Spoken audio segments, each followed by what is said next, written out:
চলুন শুরু করা যাক সেই হৃদয়ে ছুঁয়ে যাওয়া গল্প। সেই পাহাড়টি খুব বেশি পরিচিত বা বিখ্যাত কোনো জায়গা ছিল না। সেটি ছিল এক ছোট্ট এবং দুর্গম পাহাড়ি এলাকা। সেখানে উপরে ওঠার জন্য কোনো পাকা রাস্তা বা আধুনিক ব্যবস্থাও ছিল না। কেবল পাথর কেটে বানানো সরু পায়ে হাঁটা দুর্গম একটি পথই ছিল একমাত্র ভরসা। পাহাড়ের ঠিক নিচেই ছোট্ট একটি শহরতলি ছিল। সেখানে ছোট ছোট চায়ের দোকান, মালপত্র বওয়ার জন্য খচ্চর এবং কিছু স্থানীয় গাইড চোখে পড়ত, যারা মূলত পর্যটকদের পাহাড়ের উপরে নিয়ে যাওয়ার কাজ করত। ওই পাহাড়ের একেবারে চূড়ায় একটি অতি প্রাচীন এবং পাথরের তৈরি ছোট্ট মন্দির ছিল। প্রতি বছর বেশ কিছু ভক্ত বা পর্যটক সেই মন্দির দর্শনে আসত। কিন্তু সেদিনের আবহাওয়া যেন এক অন্যরকম রূপ নিচ্ছিল। সকালের দিকে বেশ ঝকঝকে রোদ থাকলেও দুপুরের পর থেকেই ঘন কালো মেঘ আকাশ ঢেকে ফেলতে শুরু করল। আর সন্ধ্যা নামতে নামতেই পুরো পাহাড় এমন এক ঘন কুয়াশার চাদরে ঢেকে গেল যে সামনের 2 পা দূরের জিনিসও আর দেখা যাচ্ছিল না।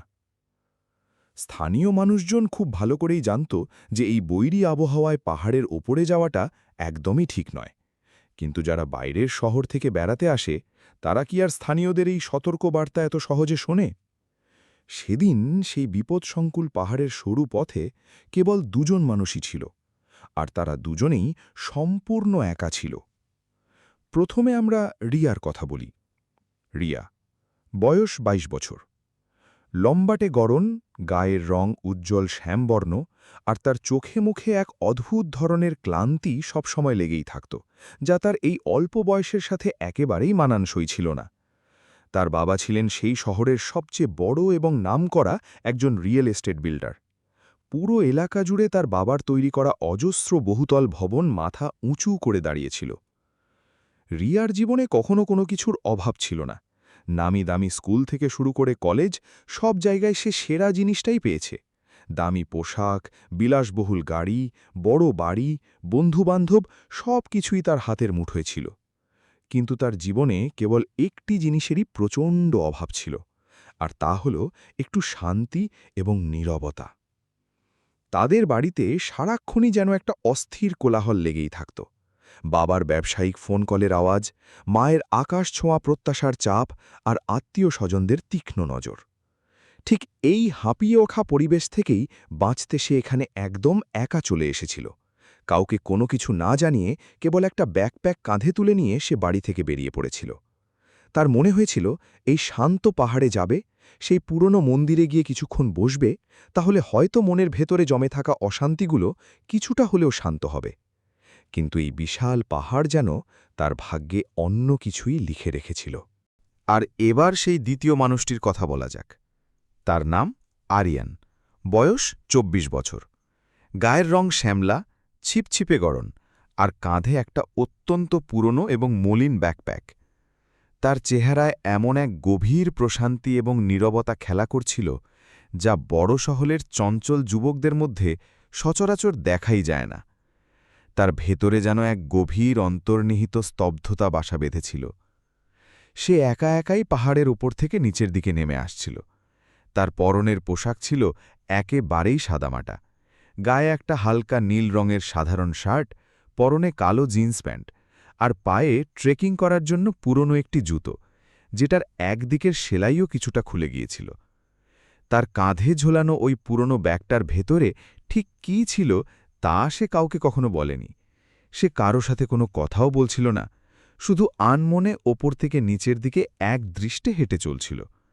তার হাঁটার গতি দেখে মনে হচ্ছিল যেন তার খুব তাড়া আছে, যেন তাকে খুব দ্রুত কোথাও পৌঁছতে হবে। কিন্তু পাহাড়ের এই নিষ্ঠুর কুয়াশা কারও কোনো তাড়া বা ব্যস্ততার তোয়াক্কা করে না। রিয়া যখন পাহাড়ের উপরের দিকে উঠছিল, তখন শুরুর দিকে তার মনে হয়েছিল যে রাস্তাটা বেশ সহজ এবং সোজা।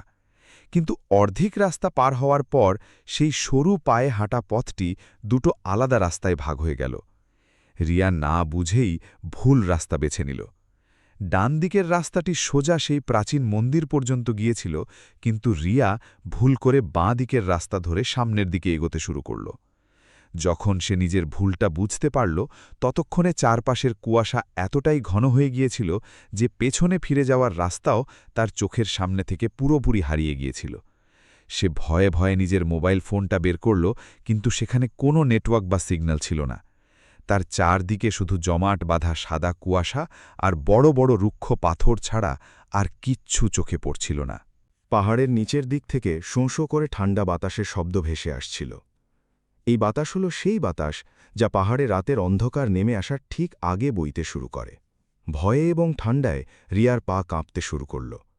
সে তার ছোট জীবনে অনেক রকম সমস্যার মুখোমুখি হয়েছে, কিন্তু এই বিপদটা ছিল সম্পূর্ণ অন্যরকম এবং ভয়ঙ্কর।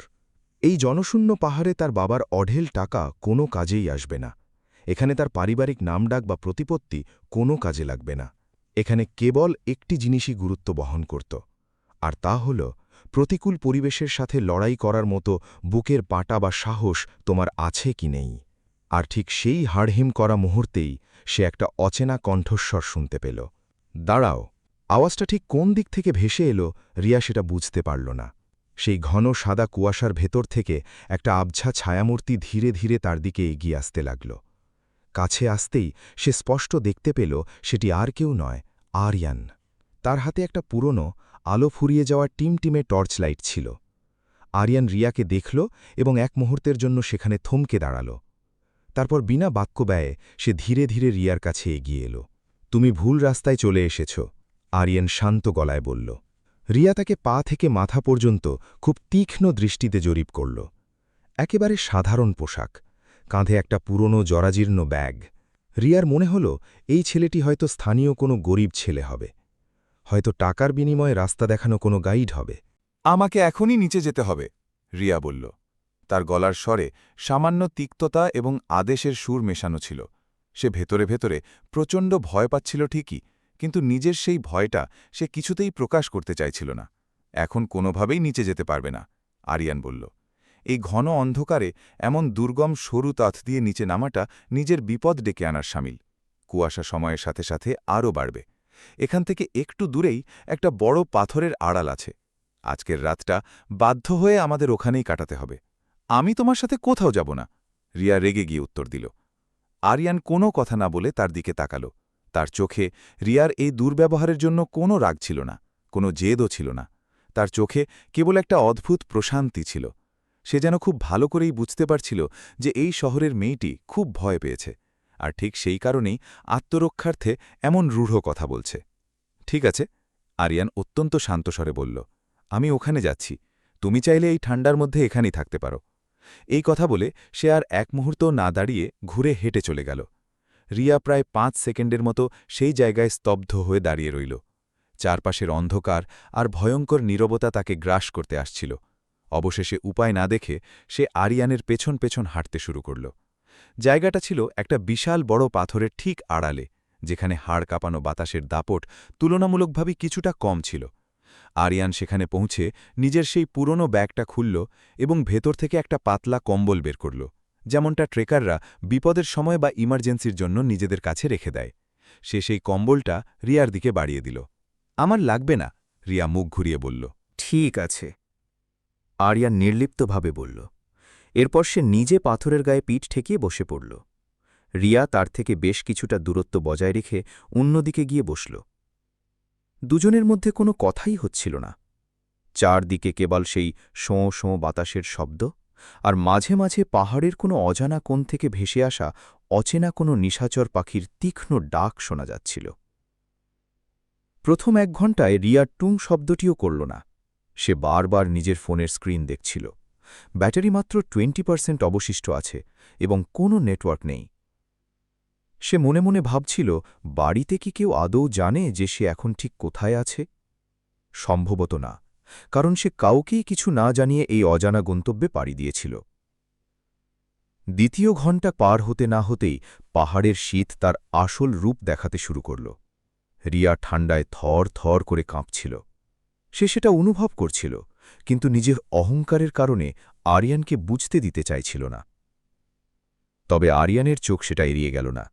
সে জায়গা থেকে উঠল, নিজের সেই কম্বলটা হাতে নিল এবং একেবারে চুপচাপ এসে রিয়ার পাশে রেখে দিল। সে মুখে একটাও কথা বলল না। রিয়া এবার আর কম্বলটা নিতে বারণ করল না। সে ওটা গায়ে জড়িয়ে নিল। আরও কিছুক্ষণ পর চারপাশের স্তব্ধতা ভেঙে রিয়া নিজেই জিজ্ঞেস করল, তুমি কি ভয় পাও না? কাকে? আরিয়ান পাল্টা প্রশ্ন করল। এই এই জমাট বাঁধা অন্ধকারকে, এই ভয়ঙ্কর নির্জন পাহাড়কে। আরিয়ান বেশ কিছুক্ষণ চুপ করে রইল। তারপর একরাশা নীরবতা ভেঙে সে বলল, ভয় তো সবারই লাগে, কিন্তু এই পৃথিবীতে ভয়ের চেয়েও অনেক বড় এবং শক্তিশালী কিছু জিনিস আছে। যেমন? রিয়া জানতে চাইল। আরিয়ান এই কথার কোনো উত্তর দিল না। সে শুধু তার দৃষ্টি ওপরের বিশাল আকাশের দিকে স্থির করে রাখল, যেখানে ঘন কালো মেঘের ফাঁক গলে মাঝে মাঝে একটা উজ্জ্বল তারা উঁকি দিচ্ছিল, আর পরক্ষণেই আবার অন্ধকারে হারিয়ে যাচ্ছিল। রিয়া তার কৌতূহল দমাতে না পেরে আবার জিজ্ঞেস করল, তুমি এই পাহাড়ে এত রাতে কি করছিলে? উপর থেকে নিচে নামছিলাম, আরিয়ান সংক্ষেপে উত্তর দিল। ওই মন্দিরে ছিলে? হ্যাঁ। একা গিয়েছিলে? হ্যাঁ। কিন্তু কেন? এবার আরিয়ান ধীরে ধীরে তার দিকে তাকাল। এক দীর্ঘ এবং গভীর দৃষ্টিতে সে রিয়াকে দেখল।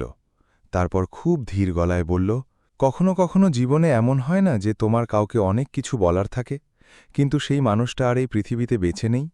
তখন মানুষ এমন কোনো শান্ত এবং একাকী জায়গায় ছুটে যায়, যেখানে তার মনে হয় হয়তো এখান থেকে ডাকলে তার কথাগুলো সেই মানুষটার কাছে পৌঁছাবে। আরিয়ানের এই কথা শুনে রিয়া একদম চুপ হয়ে গেল। তার মনে হল এই সাধারণ চেহারার ছেলেটি যা বলছে তা নিছকই কোনো শব্দ নয়, বরং এক গভীর জীবন দর্শন। সেই মানুষটি কে ছিল? রিয়া খুব সাবধানে এবং ধীরে জিজ্ঞেস করল, বাবা। মাত্র একটি শব্দ, আর ওই একটিমাত্র শব্দের মধ্যে এত বিশাল এক সমুদ্রের সমান যন্ত্রণা লুকিয়েছিল যে রিয়ার মনে হল তার নিজের বুকেও যেন একটা তীক্ষ্ণ ব্যথার টান ধরল। সেই রাত ধীরে ধীরে আরও গভীর এবং ভয়ঙ্কর হতে লাগল। শীতের তীব্রতা যেন হাড় কাঁপিয়ে দিচ্ছিল। আরিয়ান উঠে গিয়ে আশপাশ থেকে কিছু শুকনো ডালপালা জোগাড় করে আনল এবং একটা ছোট্ট আগুন জ্বালাল। সে আগুনটা পাথরের এমন একটা আড়ালে জ্বালাল যেখানে এসে বাতাস সেটাকে সহজে নেভাতে পারবে না। সেই আগুনের লালচে আলোতে রিয়া প্রথমবারের মতো আরিয়ানের মুখটা খুব ভালো করে পর্যবেক্ষণ করল। সেই মুখটা ভীষণ ক্লান্ত দেখাচ্ছিল ঠিকই, কিন্তু তা কোনোভাবেই ভেতর থেকে ভেঙে পড়া কোনো মানুষের মুখ ছিল না। তোমার বাবা কবে মারা গেছেন? রিয়া নিচু গলায় জিজ্ঞেস করল। এই তো মাত্র 2 মাস আগে। আরিয়ান আগুনের দিকে তাকিয়েই জবাব দিল। আর তুমি এত বড় একটা শোক নিয়ে এখানে একেবারে একা চলে এলে? হ্যাঁ, কারণ বাড়িতে আর কেউ নেই। আরিয়ান আগুনের লেলিহান শিখার দিকে অপলক দৃষ্টিতে তাকিয়ে বলল, মা আছেন, কিন্তু তিনি বাবার মৃত্যুতে এতটা ভেঙে পড়েছেন যে আমি তার সামনে গিয়ে নিজের কষ্ট দেখাতে পারি না বা কাঁদতেও পারি না। তিনি ভাবেন আমি খুব শক্ত আছি, আমি ঠিক আছি। আমি তাকে সান্ত্বনা দেবার জন্য সেটাই দেখাই। আরিয়ানের এই কথাগুলো শুনে রিয়ার মনের ভেতরে কি যেন একটা অদ্ভুত অনুভূতি হল। সে মনে মনে ভাবল, এই ছেলেটি অন্যের কষ্ট কমানোর জন্য নিজের কষ্টটাকে সবার কাছ থেকে লুকিয়ে রাখে। এটা তো কোনো দুর্বল মানুষের কাজ হতে পারে না। এটা হলো এক অদ্ভুত ধরনের মানসিক শক্তি। তোমার কি কখনো মনে হয় না যে এই বিশাল পৃথিবীতে তোমারও নিজের জন্য কাউকে প্রয়োজন, যে তোমাকে বুঝবে? রিয়া তার দিকে তাকিয়ে জিজ্ঞেস করল। আরিয়ান এই কথা শুনে একটু হাসল। সেই হাসিটা তার ঠোঁটে ফুটে উঠলেও তার চোখ পর্যন্ত পৌঁছাল না। মনে তো হয়, কিন্তু কিছু কিছু মানুষ বোধহয় পৃথিবীতে এমনভাবেই তৈরি হয় যাদের সবারই খুব প্রয়োজন হয়, কিন্তু তাদের নিজেদের কখনো কারো প্রয়োজন হওয়া উচিত নয় বলেই তারা নিজেরা মেনে নেয়। রিয়া সেই নিস্তব্ধ মুহূর্তে তাকে খুব গভীরভাবে দেখল, আর তার জীবনে এই প্রথমবার তার কাছে কারোর মুখের কথা এতটা খাঁটি এবং সত্যি বলে মনে হল। বন্ধুরা, ঠিক এটাই ছিল সেই অবিস্মরণীয় মুহূর্ত যখন রিয়ার প্রথমবার মনে হল যে তার সামনে বসা এই ছেঁড়া জুতো পরা ছেলেটি মোটেও সাধারণ কেউ নয়। কিন্তু সে তখনও ঘুণাক্ষরেও জানত না যে এই ছেলেটি আসলে কে। আর যে সত্যটা সে জানত না, তা সকাল হতেই তার জীবনের পুরো ধ্যানধারণা এবং দুনিয়াকে আমূল বদলে দেবে। রাত যখন 3টে বাজল, তখন শীত তার সর্বোচ্চ চরম সীমায় পৌঁছে গিয়েছিল। রিয়ার শারীরিক অবস্থা ধীরে ধীরে খারাপ হতে লাগল। তার পুরো শরীর ঠান্ডায় থরথর করে কাঁপছিল, আর মাথাটা ভীষণভাবে ঘুরছিল। পাহাড়ের এই উচ্চতার কারণে এবং বাতাসে অক্সিজেনের অভাবে তার শ্বাস নিতে প্রচণ্ড কষ্ট হচ্ছিল। আরিয়ান দূর থেকে তার এই অবস্থা দেখল। সে আর দেরি না করে দ্রুত তার কাছে এগিয়ে এলো। এটা এত উঁচুতে আসার কারণে হচ্ছে। তুমি লম্বা করে শ্বাস নাও, খুব ধীরে ধীরে। আরিয়ান তাকে শান্ত করার চেষ্টা করল। আমি ঠিক আছি, রিয়া হাঁপাতে হাঁপাতে বলল। না, তুমি একদমই ঠিক নেই। আরিয়ানের গলায় কোনো জোর বা বিতর্কের সুর ছিল না, সেখানে কেবল একটা নির্ভেজাল সত্যি লুকিয়েছিল। সে কোনো কথা না বাড়িয়ে নিজের গায়ের জ্যাকেটটা খুলে নিল এবং রিয়ার কাঁপতে থাকা কাঁধে ভালো করে জড়িয়ে দিল। সে নিজে ওই কনকনে ঠান্ডায় শুধু একটা পাতলা শার্ট গায়ে দিয়ে বসে রইল। আর তুমি, এই ভয়ানক শীতে তুমি কি করবে? রিয়া অবাক হয়ে জিজ্ঞেস করল। আমার অভ্যাস আছে, তুমি চিন্তা করো না, আরিয়ান শান্ত গলায় বলল। সেই রাতে আরিয়ান এক মুহূর্তের জন্যও ঘুমায়নি। সে সারা রাত জেগে রইল। রিয়ার মাঝে মাঝে ক্লান্তিতে চোখ লেগে আসছিল, আর যখনই তার চোখ খুলছিল সে দেখছিল আরিয়ান ঠিক সেখানেই স্থির হয়ে বসে আছে। সে আগুনটাকে নিভতে দিচ্ছিল না, আর একদৃষ্টে ওপরে আকাশের দিকে তাকিয়েছিল। দেখে মনে হচ্ছিল যেন তার জীবনে আর কোনো কাজই নেই, কেবল এই আগুন জ্বালিয়ে রাখা আর আকাশ দেখাটাই তার একমাত্র কাজ। রাতের বেলা হঠাৎ একবার রিয়ার ঘুম ভেঙে গেল, আর সে দেখল আরিয়ানের চোখ দুটো বন্ধ। তার ঠোঁট দুটো খুব হালকাভাবে নড়ছে। সে বিড়বিড় করে নিজের মনেই কিছু একটা বলছিল, খুব ধীরে, প্রায় ফিসফিস করে। রিয়া একটু কান পাতল। বাবা, এখানে সব ঠিক আছে, তুমি আমার জন্য একদম চিন্তা করো না। এই কথা শুনে রিয়া আবার নিজের চোখ দুটো শক্ত করে বন্ধ করে নিল। তার অজান্তেই তার 2 চোখ বেয়ে জল গড়িয়ে পড়ল। অবশেষে সকাল হল। পাহাড়ের বুকে সকালটা সত্যিই খুব অদ্ভুত এবং জাদুকরী হয়। এক মুহূর্তে মনে হয় চারদিকে নিশ্ছিদ্র অন্ধকার, আর ঠিক তার পরের মুহূর্তেই পাথরের পর পাথরের ওপর সূর্যের সোনালি আলো ছড়িয়ে পড়ে, আর পুরো পাহাড়টাকে যেন খাঁটি সোনার মতো ঝলমল করতে দেখা যায়। রিয়ার যখন পুরোপুরি ঘুম ভাঙল, তখন সে দেখল আরিয়ান পাথরের কিনারায় দাঁড়িয়ে নিচের দিকে একদৃষ্টে তাকিয়ে আছে। কিছুক্ষণের মধ্যে উদ্ধারকারী দল এখানে এসে পড়বে। আরিয়ান পেছনে না ঘুরেই বলল। নিচের শহরের লোকেরা রজগজে খোঁজাখুঁজি শুরু করে। আধ ঘণ্টা কাটতে না কাটতেই নিচ থেকে মানুষের গলার আওয়াজ আসতে শুরু করল। পাথরের ওপর ভারী জুতোর শব্দ শোনা গেল, আর একটু পরেই 3 জন লোক পাহাড় বেয়ে ওপম উঠে এল। তারা ছিল স্থানীয় উদ্ধারকারী দলের লোক। তাদের হাতে মজবুত দড়ি এবং একটা ফার্স্ট এইড মেডিকেল কিট ছিল।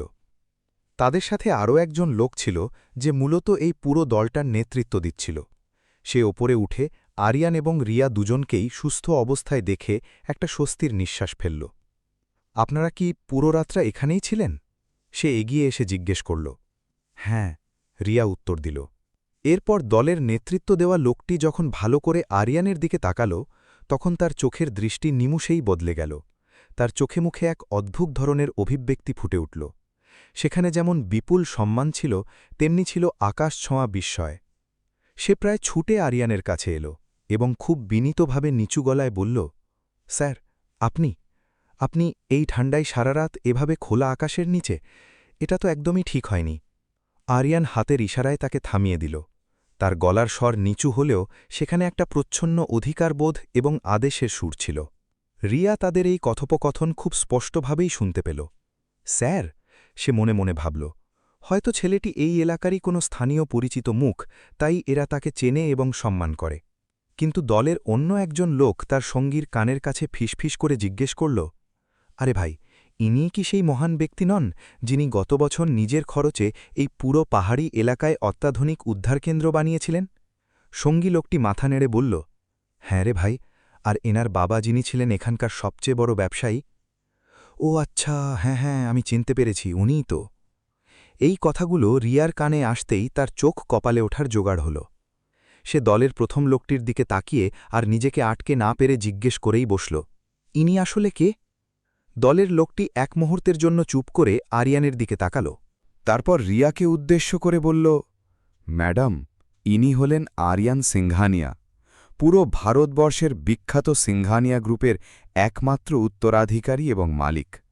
গত 3 বছরে এই দুর্গম পাহাড়ি এলাকার যে এত উন্নতি আপনারা দেখছেন, এই যে পাকা রাস্তা, আধুনিক সুযোগ সুবিধা সম্পন্ন উদ্ধারকেন্দ্র, নিচে ওই যে বড় হাসপাতালটি তৈরি হয়েছে, তার সবটাই এনার বাবার স্বপ্নের ভিত্তির ওপর ইনি নিজের হাতে গড়ে তুলেছেন। গত 2 মাস ধরে তিনি এখানে একদম একা আসছেন, নিজের প্রয়াত বাবার স্মৃতিতে সময় কাটাতে। আমরা স্থানীয়রা সবাই এনাকে খুব ভালো করে চিনি। তাই তিনি পাহাড়ে এলে আমরা দূর থেকে তার ওপর নজর রাখি, যাতে তার কোনো অসুবিধে না হয়। এই কথাগুলো শোনার পর রিয়া পাথর হয়ে গেল। সে ধীরে ধীরে চোখ ঘুরিয়ে আরিয়ানের দিকে তাকাল। সে ঠিক আগের জায়গাতেই শান্ত হয়ে দাঁড়িয়েছিল। তার গায়ে সেই একই পুরনো মলিন শার্ট, পায়ে সেই ছেঁড়া জুতো আর মুখে সেই চিরচেনা প্রশান্তির ছাপ। তার ভেতরে বা বাইরে এতটুকুও কিছু বদলায়নি। সে ঠিক তেমনই সাধারণ ছিল যেমনটা সে সারা রাত ধরে রিয়ার সাথে ছিল। কিন্তু রিয়ার পায়ের তলা থেকে মাটি সরে গিয়েছিল এবং তার পুরো দুনিয়াটাই যেন এক নিমিষে বদলে গিয়েছিল। সে কাল সারা রাত ধরে নিজের মনে ভেবেছিল যে ইনি হয়তো রাস্তার কোনো সাধারণ গরিব ছেলে হবে।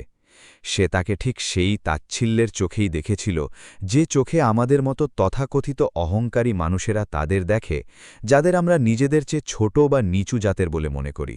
আর এই সেই ছেলে যাকে সে এতটা অবজ্ঞার চোখে দেখেছিল, সে কিনা সারা রাত জেগে তাকে মৃত্যুর হাত থেকে বাঁচিয়ে রেখেছে। নিজের গায়ের একমাত্র গরম জ্যাকেটটা তাকে পরতে দিয়েছে। তার শান্তির জন্যে নিজের ঘুম বিসর্জন দিয়েছে। সে এত বড় একজন মানুষ হয়েও একবারের জন্যেও অহংকার করে জানায়নি যে সে আসলে কে। সে একবারের জন্যেও নিজের পুরো নাম বা বংশপরিচয় রিয়ার সামনে তুলে ধরেনি।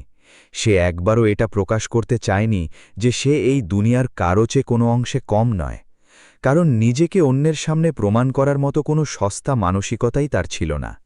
সে খুব ভালো করেই জানত যে সে আসলে কে এবং তার যোগ্যতা কতটুকু। অজান্তেই রিয়ার 2 চোখ জলে ভরে উঠল। সে কাঁপা কাঁপা গলায় বলল, তুমি তুমি তো জানতে যে আমি তোমাকে। সে লজ্জায় আর অপরাধ বোধে নিজের বাক্যটা শেষ পর্যন্ত পূরণ করতে পারল না। আরিয়ান খুব শান্ত চোখে তার দিকে তাকাল। তার সেই দৃষ্টিতে কোনো অভিযোগ বা অভিমান ছিল না, কোনো বড়লোকির অহংকার বা শ্রেষ্ঠত্ব প্রমাণের চেষ্টাও ছিল না। সেখানে কেবল সেই একই প্রশান্তি বিরাজ করছিল যা সারা রাত ধরে রিয়া দেখিয়ে এসেছে।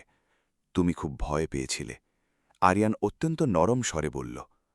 ওই কঠিন সময় যেটা সবচেয়ে বেশি জরুরি ছিল, সেটা এটা নয় যে তুমি আমাকে কোন চোখে দেখছ বা কি ভাবছ, বরং জরুরি এটা ছিল যে সকাল যেন ভালোভাবে হয় আর তুমি যেন সুরক্ষিতভাবে বেঁচে থাকো।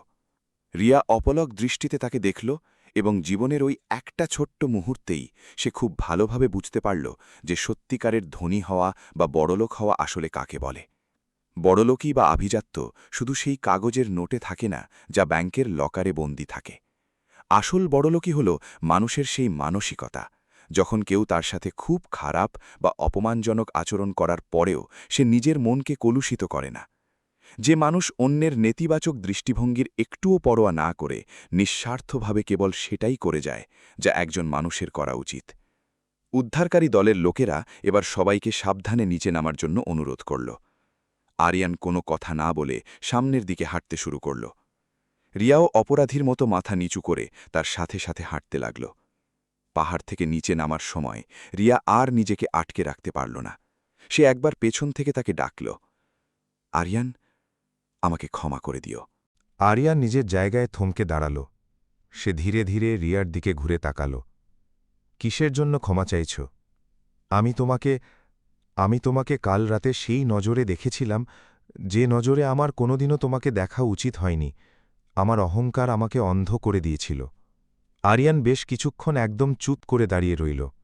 তারপর খুব শান্ত গলায় বলল, শোনো রিয়া, পাহাড়ে যখন রাতের অন্ধকার নামে, তখন মানুষের চোখ আর কাজ করে না, তখন শুধু মানুষের মন কাজ করে। তোমার মনটা একদম ঠিক ছিল, আর ঠিক এই কারণেই তুমি গতকাল রাতে আমার কথা শুনেছিলে, আমার ওপর বিশ্বাস রেখেছিলে, আর এই কারণেই আমরা সুন্দর একটা সকাল দেখতে পেয়েছি। এই কথাটি বলেই সে আর পেছন ফিরে না তাকিয়ে সোজা সামনের দিকে এগিয়ে গেল।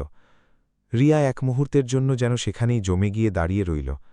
পাহাড়ের ওই ঝলমলে সকালবেলায়, যেখানে বড় বড় পাথরের ওপর সূর্যের সোনালি আলো এসে ঠিকরে পড়ছিল, রিয়ার মনে হল যেন তার নিজের ভেতরের জমে থাকা সব অন্ধকার, সব মিথ্যে অহংকারও ধীরে ধীরে সেই আলোর ছোঁয়ায় দূর হয়ে যাচ্ছে।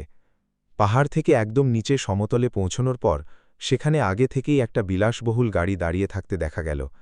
কুচকুচে কালো রঙের বড় একটি গাড়ি, যার সামনের অংশে খুব সুন্দর করে ছোট্ট একটা রাজকীয় লোগো লাগানো ছিল। উদ্ধারকারী দলের লোকেরা আরিয়ানকে সেই গাড়ির দিকে এগিয়ে যেতে দেখে খুব সম্মানের সাথে দুই পাশে সরে গিয়ে তাকে রাস্তা ছেড়ে দিল। রিয়া দূর থেকে সেই চকচকে গাড়িটা দেখল এবং তারপর আরিয়ানকে দেখল যে ওই গাড়ির কাছে গিয়ে দাঁড়াল। সে পেছনের দরজাটা খুলল এবং গাড়িতে ওঠার ঠিক আগে এক মুহূর্তের জন্য ঘাড় ঘুরিয়ে রিয়ার দিকে তাকাল। তার ওই শেষ দৃষ্টিতে কি যেন একটা গভীর বার্তা লুকানো ছিল। সেখানে রিয়ার প্রতি কোনো আক্ষেপ ছিল না, নিজের কোনো অহংকার ছিল না, এমনকি মুখে বলা কোনো বিদায়ী বার্তাও ছিল না। শুধু একজন সত্যিকারের ভালো মানুষের দৃষ্টি ছিল, যা নীরবে বলে যাচ্ছিল, ভালো থেকো, নিজের খেয়াল রেখো। আর তারপর সে গাড়িতে উঠে বসে পড়ল। দেখতে দেখতে গাড়িটি চোখের পলকে সেখান থেকে ধুলো উড়িয়ে চলে গেল। রিয়া একা একা সেখানেই দাঁড়িয়ে রইল, পাহাড়ের ওই সকালের কনকনে শীতল বাতাসে, একেবারে একা। কিন্তু অবাক করার বিষয় হল, এবারের এই একাকিত্ব তাকে আর আগের মতো একটুও ভয় দেখাচ্ছিল না। কারণ জীবনের ওই একটা রাতে সে এমন এক মূল্যবান শিক্ষা অর্জন করেছিল, যা তার বাবার কোটি কোটি টাকা, তার নামি দামি স্কুলের দামি বইপত্র, তার সারা জীবনের এত সুখ স্বাচ্ছন্দ্য তাকে কোনোদিনও শেখাতে পারেনি। সে শিখেছিল যে কোনো মানুষকে যদি সত্যিই চিনতে হয় তবে তাকে বিপদের অন্ধকারে দেখো। কারণ আলোতে এবং সুখের দিনে তো পৃথিবীর সবাইকেই দেখতে খুব ভালো আর সুন্দর লাগে। যে মানুষটা বিপদের গভীর অন্ধকারে তোমার জন্য নিঃস্বার্থভাবে আগুন জ্বালায় এবং তোমাকে ঘুণাক্ষরেও বুঝতে দেয় না যে সে আসলে কত বড় মাপের একজন মানুষ, সেই মানুষটাই হল পৃথিবীর সবচেয়ে খাঁটি এবং আসল মানুষ। সে সেই পাহাড় থেকে সম্পূর্ণ এক নতুন মানুষ হয়ে নেমে সোজা নিজের বাড়িতে ফিরে গেল। বাড়ি পৌঁছে সে কোনো কারণ ছাড়াই দৌড়ে গিয়ে নিজের মাকে খুব শক্ত করে বুকে জড়িয়ে ধরল। তার মা মেয়ের এমন আচরণে হঠাৎ করে চমকে উঠলেন। কি হলো রে মা, এমন করছিস কেন? মা অবাক হয়ে জিজ্ঞেস করলেন। কিছু না মা, শুধু অনেক দিন পর আজ আমার মনে হল যে পৃথিবীতে সবকিছু একদম ঠিক আছে। রিয়া মায়ের বুকে মাথা রেখেই বলল। মা তাকে খুব মনোযোগ দিয়ে দেখলেন। তার মেয়ের মধ্যে খুব অদ্ভুত কিছু একটা যেন বদলে গিয়েছিল। মেয়ের চোখে মুখে সেই পুরনো হতাশা আর বিরক্তির ক্লান্তিটা আজ আর একটুও ছিল না, যা আগে সব সময় লেগে থাকত। রিয়া ওই রাতে নিজের বিছানায় গিয়ে ঘুমোল, এক গভীর এবং প্রশান্তির ঘুম। অনেক অনেক দিন পর তার জীবনে প্রথমবারের মতো এত শান্তির ঘুম এল। আর অন্যদিকে আরিয়ান, সে ওই পাহাড় থেকে ফিরে এসে সোজা তার নিজের ঘরে গেল এবং নিজের মৃত বাবার ছবির সামনে গিয়ে চুপচাপ বসল। এক মুহূর্তের জন্য সে একদম নীরব রইল। তারপর ধীরে ধীরে বলল, বাবা, আজ পাহাড়ে এক অদ্ভুত ঘটনা ঘটেছে। একটা মেয়েকে বিপদে পড়ে পথ হারিয়ে ফেলতে দেখেছিলাম। আমি তাকে বাঁচিয়েছি। সে আমার পরিচয় বা আমার সম্পর্কে কিছুই জানত না। আর যখন সে আমার আসল পরিচয় জানতে পারল, তখন তার চোখে আমি যে অনুশোচনা আর সম্মান দেখেছি, সেটা আমার সারা জীবন মনে থাকবে। সে একটুক্ষণের জন্য থামল, গলাটা ধরে আসছিল তার। বাবা, তুমি সবসময় আমাকে একটা কথা বলতে যে তুমি কে বা কত বড় মানুষ সেটা কখনো মুখে বলে দেখিও না। তোমার যেটা মানুষের জন্য করার কথা সেটা নিঃস্বার্থভাবে করে যাও। মানুষের নাম বা পরিচিতি সবার পরে আসে, সবার আগে আসে তার কাজ। তার দুই চোখ জলে ভরে উঠল, গাল বেয়ে জল গড়িয়ে পড়ল। বাবা, আজ জীবনে প্রথমবার আমার খুব গভীরভাবে মনে হলো যে তুমি একদম ঠিক কথা বলেছিলে। বন্ধুরা, এই স্বার্থপর দুনিয়ায় আমরা প্রায়ই বাইরের চাকচিক্য দেখে মানুষকে বিচার করি। আমরা মানুষকে তার পরনের দামি জামা কাপড় দিয়ে, তার দামি গাড়ি দিয়ে, তার ব্যাংক ব্যালেন্স আর তার নাম ডাক দিয়ে বিচার করি। কিন্তু যারা সত্যিই হীরের মতো মূল্যবান মানুষ হয়, তারা কখনো সমাজের এই সস্তা দাড়িপাল্লায় ওঠে না।